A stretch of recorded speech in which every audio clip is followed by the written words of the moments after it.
and welcome to the HMRG Marathon of Are You Afraid of the Dark? Nostalgia is a funny thing. It's really something that only adults can really feel and look back on in terms of childhood, and that's what this is kind of about for me. It's an innocent time, and this type of program fits that really well. That time of my life when, it wasn't about gore and things like that. It was more about fun, and that's what I want to get across in this marathon. So hopefully this meets your midnight approval, and we can continue on with the marathon. So let's go from there. I'm not kidding when I say that this has a very special place for me. Are You Afraid of the Dark went on for 10 seasons. It was revamped once in the later 90s. I enjoyed the first few, but as I got older, I regret not watching it. I didn't know what I was missing.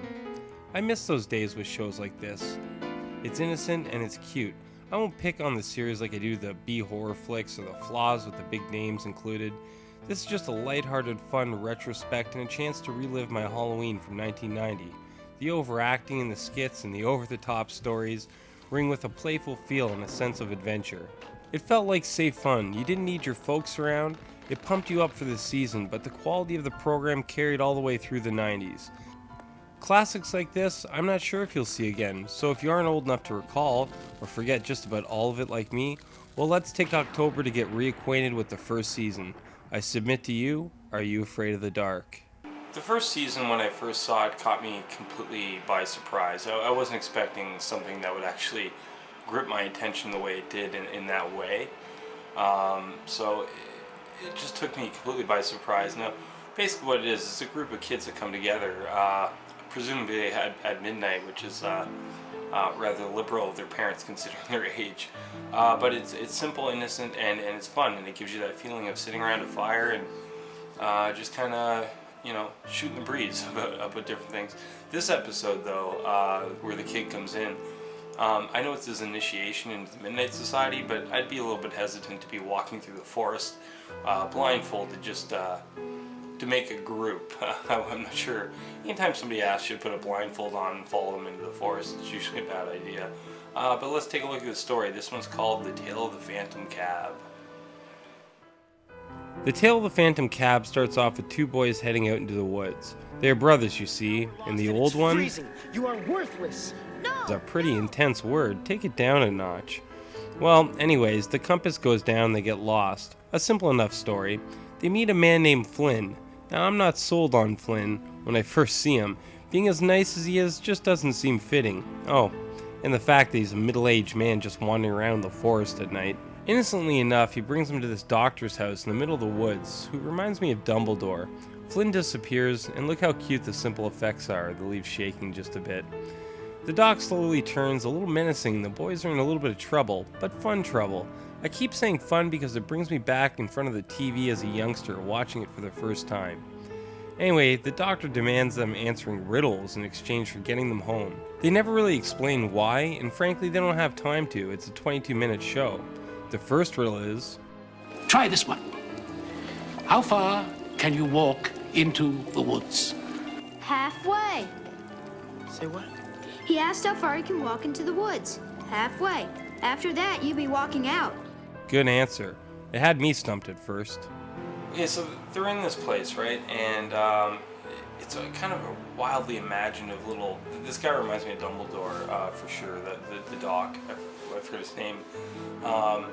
But that's what he reminds me of. And then he pulls out this jar with his hand. Now, it turns out to be Flynn, the guy from in the forest that I wouldn't have trusted from the get-go. But it turns out to be his hand, and I have to spoil it for anybody, but the series is kind of old.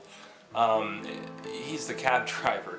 But then the doc, he poses one question for them. What is it that has no weight, can be seen by the naked eye, and if you put it in a barrel, it would make the barrel lighter?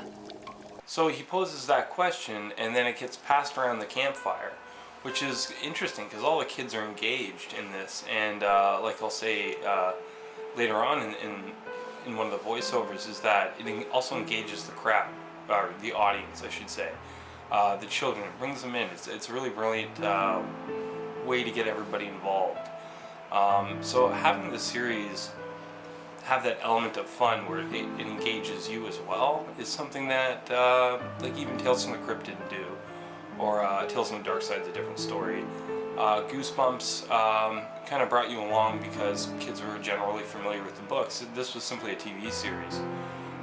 So any way that they can engage the children into the show is incredibly intelligent and a really good way to go about. This is their pilot episode too, so well done. This is a brilliant way to start a series. By asking that question, you not only engage the rest of the cast into the story, bolstering the intensity of knowing that the kids are hanging on every word, it also engages the kids at home. What could make a barrel lighter? That you could actually add? I wonder. The boys can't answer and yet insist on leaving. They do, and then the title comes into play. The Phantom Cab shows up.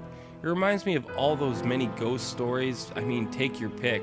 But one or another is known to most youngsters. Not overly terrifying. The creators had this impeccable instinct for a proper balance of scare and fun for my age at the time. The one part with Flynn's head? Geez, that's out of nowhere. That's the freakiest part, I think. The boy yells out, "Hole," and solves the riddle. They roll on the ground only to be saved by Superman. Well, his real name is Dylan Todd, but I think he looks a little bit like Christopher Reeve. So that was Tale of the Phantom Cab, and that was their pilot episode. Came out on Halloween, and I think it set the bar pretty high. I don't recall seeing it on Halloween that year, but I do recall season 1. So I'm not positive if I actually did sit down on Halloween and watch this, but nonetheless it came on for 10 seasons, even though it was revamped once later on. So the great thing is that, or the potential problem with this is that they really set the bar pretty high on their first episode, which is fine. And there's peaks and valleys in between for the first season. But let's take a trip this October through my childhood and take a look at Are You Afraid of the Dark and have a little bit of fun with it. So let's have the marathon begin. Let's go.